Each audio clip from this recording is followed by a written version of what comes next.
The motivation is going to wear off. The joy is going to wear off. The passion is going to wear off at some point. But commitment has to kick in.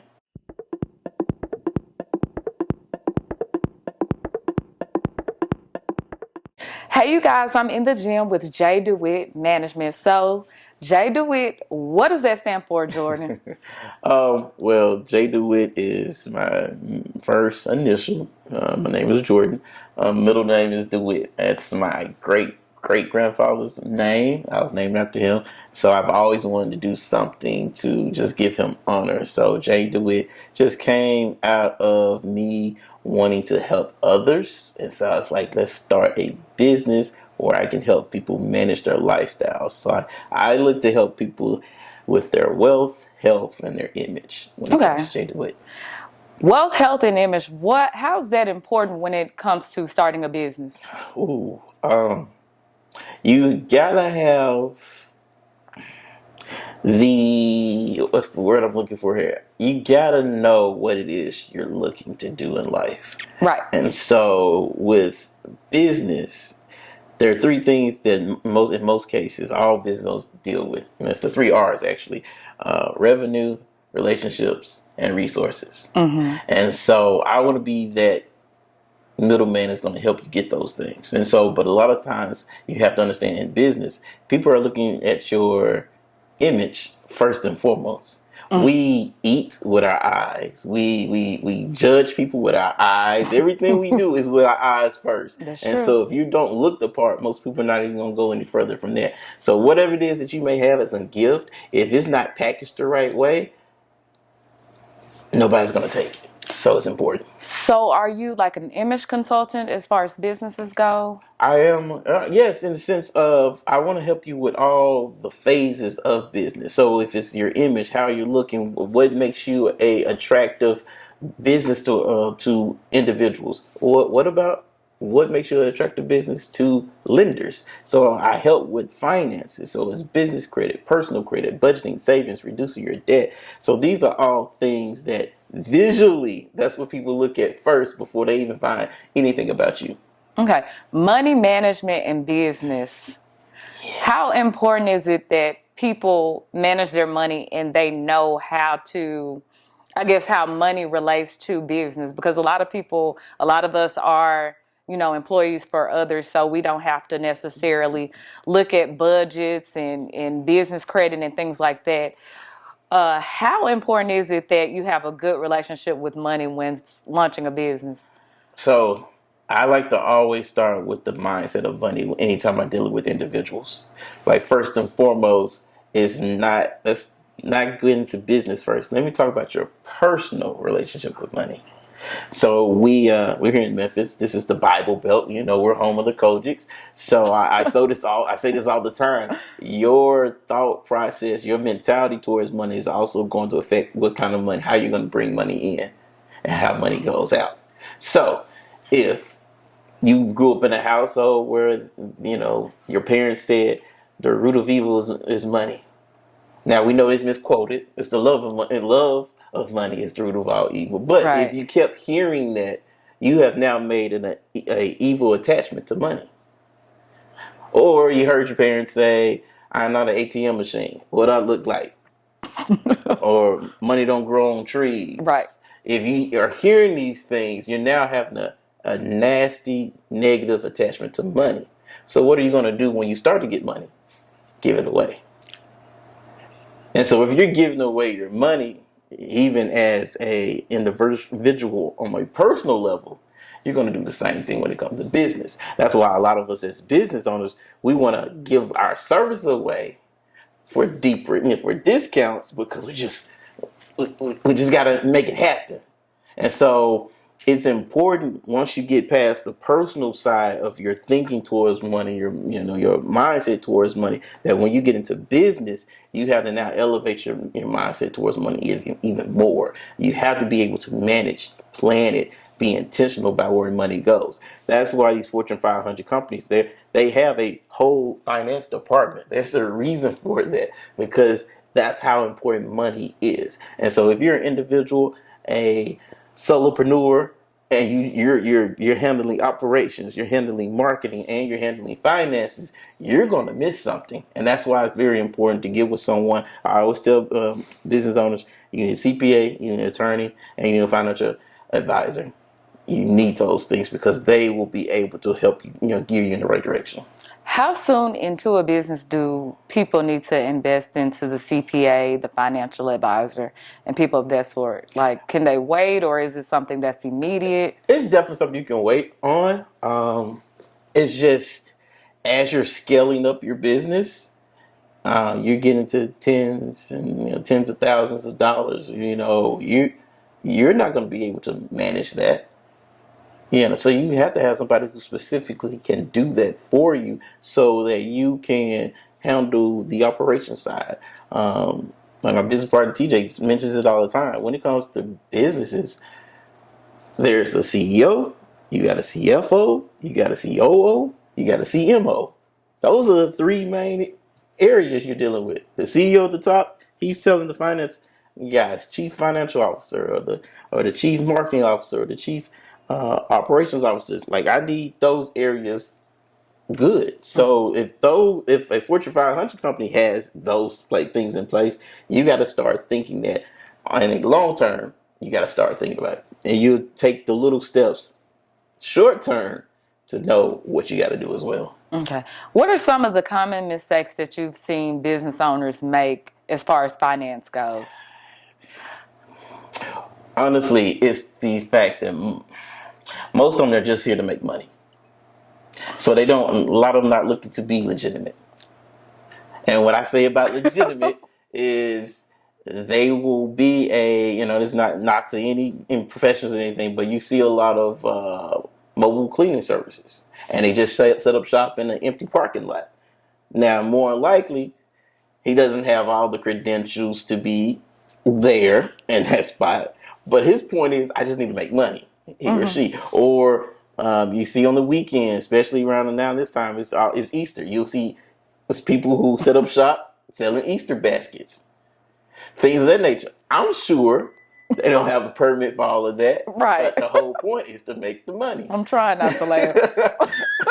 But that's the case. And we don't think about the legitimacy, getting an LLC or getting a business license and things of that nature, because the whole goal is to make money. But then when it gets to the point where you're making this money, and let's say you get audited by by IRS, it's like, now, have you put all these things in place? There's a difference between tax planning and tax preparation. You have to plan throughout the year so that your tax preparation is seamless. So those are some of the mistakes that we just look at money or look at finance. It's just simply, I need to make money to do this, but you don't have any intentions with it. You don't know what you're going to do after that. Okay. So what would be the first step in seeking financial help as far as the person's business goes? Understanding where you are, first and foremost. Like I said, this is not a knock. If you're trying to make money, cool, it's great. Do that. But you need to have a plan with what you're going to do with that money. Also, what's the plan for your business as in general? Where are you going with it? So that in seeking help, you can find the right person. Whether it's a financial advisor, whether it is a CPA, an attorney. These individuals are specifically in these industries to help businesses and help them grow. And there are also a lot of resources, because like I said, the 3 R's, there are a lot of resources. The city of Memphis has the Office of Business Diversity and Compliance. They have a lot of resources to just helping businesses learn how to scale up. So again, a lot of those resources are free. So it's about getting out there. That's the biggest thing. So that area of relationships, so that you can get to the resources, is what's so important for most business owners. Okay, why finance? What made you say, this is what I want to do? That's a good question. It took a while for me to get to this place. And I went to Middle Tennessee State University, go Blue Raiders. And my original major was physics. I wanted to be a civil engineer. But as I was taking classes and I was in lab, I was like, I don't like this. This is not it. So I moved over to communications, journalism, and public relations, as specifically as my concentration with a minor in business finance. So I took classes, and I tell the story all the time. As I took personal finance. I think it was my second semester, freshman year. Early morning class. I made a D. Yeah, I made a D. And I'm like, I'm a smart dude. I graduated honors in high school. Like, how did I make a D? And so I was like, I'm gonna take it again. It's because it was early in the morning. I know how to do this. I can get it. Took it again. I made a D minus. Right. And I was just, oh, okay. Um, Now I recognize I'm smart, but what I didn't recognize then that I know now is that money is a language.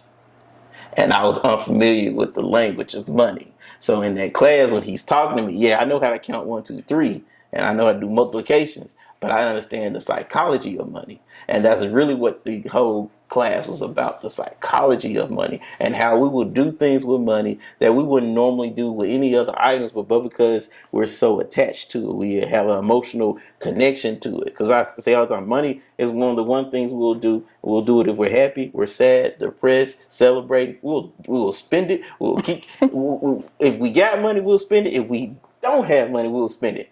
It's the one thing that, regardless, we are moved more by our emotions than the logic of what money is. So, fast forward out of college, I had some IN job things of that nature. But there's one job in particular that I hated that I had. I worked at Rent-A-Center about a year and a half. And I hated the way they operated. And it was simply taking from those who didn't have much and exploiting them. I mean, because if you don't understand the I guess logistics of Rent-A-Center, you can come in, you can buy like furniture like this, but you're paying weekly on it. And so every time you get paid, you're pretty much supposed to come in and pay for it or whatnot. No credit checks, things of that nature. So a lot of people will come in. But at the end of the day, you're going to pay about twice as much for that furniture, that TV, that washer and dryer than you would have had you been able to pay it like cash. So I started to understand, like, okay, money really is a powerful tool, and most of us don't know anything about it. And so when a friend of mine came to me, he was like, Jordan, I think we have an opportunity where we can start helping people. He said, you know anybody with less than perfect credit? And I was like, actually me. And he showed me how to work it, and we was like, hey, let's start helping other people. And that's where it grew out of. So about 7 years ago, I started doing this, and it was just about helping people with personal credit, budgeting, savings, reducing their debt. Then I moved into business credit as well, and now it's just I just want to be a leading hand, a helping hand, and just getting people understanding the psychology of money to do the things they want to do. Okay, the difference between working for yourself and working for an employer. How does it feel to be an entrepreneur versus working for someone? It's free, but it comes with a cost. It's a freedom that comes with a cost. And what I mean by it is, so I just left my job last year. I was doing the 9 to 5 of, building in the morning, saying getting paid by day. I'm a worker. By night, I was all into my, helping people getting their finances together. But it became such a fight within myself, because here I am going to work, and it's like you guys you're holding me back. I can't do everything I want to do. When I get home, I'm tired. I'm not giving my whole self to my business, but I'm giving you all of myself in your business. So the journey of this freedom of just being able to do what you want, for anyone who's looking to do it, you have to be prepared to mentally be aware of what it takes to get yourself to be better. Schooling doesn't stop when you graduate. You got to continue to grow. And that is the difficult part about being an entrepreneur. You got to keep growing. Whereas, like you mentioned earlier, when you're at a job, they handle the financing, they handle the marketing, they handle the operations. All you got to do is come in, sit at your desk or whatever, and do your job for half the time that you're there, because we all, we're at our jobs. We don't work the entire 8 hours. It may be 2 full hours that we'll work. But now you're an entrepreneur. It's all on you. And so you have to build your mind to be like, I got to do this. I can't point to someone else and say, get this done. It's all on me. So that is a journey within itself. And if anybody who's looking to do it, please put that in the mind that you have to grow from that. Okay. What is the difference between starting a business versus starting a successful business? Because so many people want to start a business, but a lot of people don't stick with it over time. So what do you feel is the Right. difference? And I think you just said it. People don't keep going. I think anything you start can be successful. Only time you're not successful is when you quit. And then there's also your definition of success. Maybe you just want to do it for a couple of years so you can, have some money saved up and you want to go do other things. But it's all about what you call success. But if you quit, you'll never see it.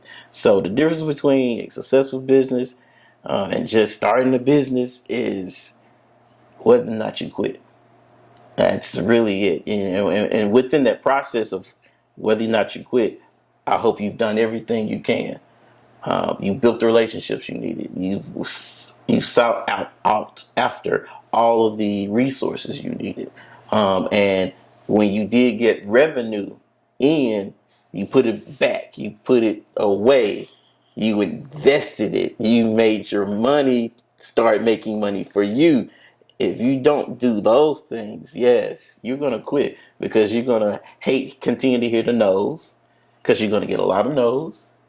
You're going to think you're not growing, but you are because it's a process. But you got to know what season you're in. And if you're not in the season right now of receiving, but you need to be planting, that's okay. But you got to keep going. Nothing has been built over time, overnight. It takes time. Okay. I have a couple more questions and Okay. we're going to wrap this thing All up. right. So, in a society of viral success and instant gratification, how do you stay determined despite like you said, sometimes we may get no's and things may get slow. How do you keep going?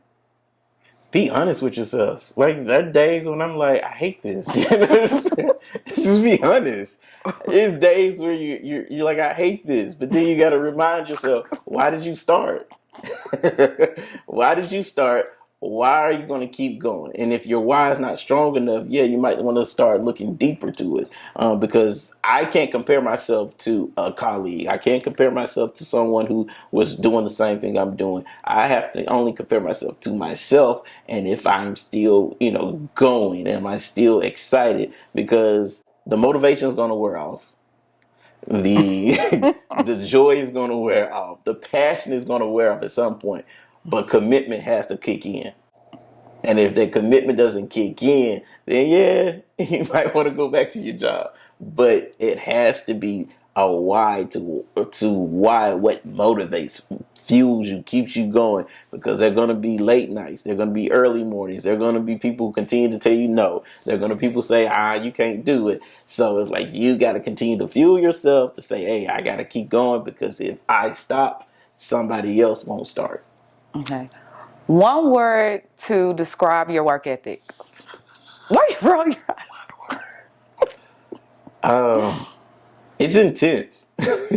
So once I get started in something, it's like I'm passionate about it. You're getting all levels of Jordan when it comes in. And so if you're even asking me to, I don't know, speak, you ask me to run, I'm going to run through the wall because I have to get it done. My name is attached to it. And I think that's why it's Dewitt Management. It's not just me. It's the legacy of my great grandfather as well. So it's like my name's attached to it. I have to be intentional. I have to be intense about this because if I stop or quit, it won't matter. Oh, that was good. I was trying to make sure we didn't go over